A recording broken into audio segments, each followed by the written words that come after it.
Hello guys, সবাই কেমন আছো? আশা করি খুব ভালো আছো। আর আমিও খুব ভালো আছি।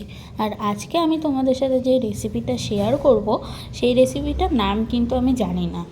মা একদিন হঠাৎ করে এটা করে দিয়েছিল আমাকে, আমার তো খেতে দারুণ লেগেছিল, তাই তোমাদের সাথেও শেয়ার করছি। এখানে সুজি, টক দই, নুন আর সামান্য খাবার সোডা ভিজিয়ে রাখা হয়েছে।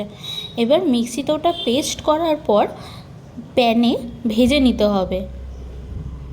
এটা কিছুটা ইডলির মতন দেখতে, কিন্তু এটা ইডলি নয়।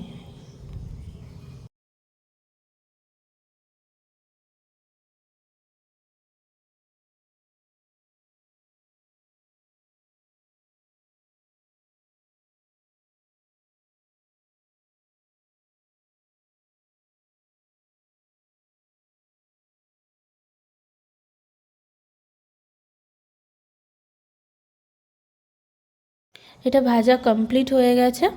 তোমরা এটাকে সস বা কাসন্দ দিয়ে খেতে পারো, কিন্তু আমার টমেটো সস দিয়ে খেতে বেশি ভাল লাগে, তাই আমি একটু পাশে টমেটো সস নিয়ে নিয়েছি।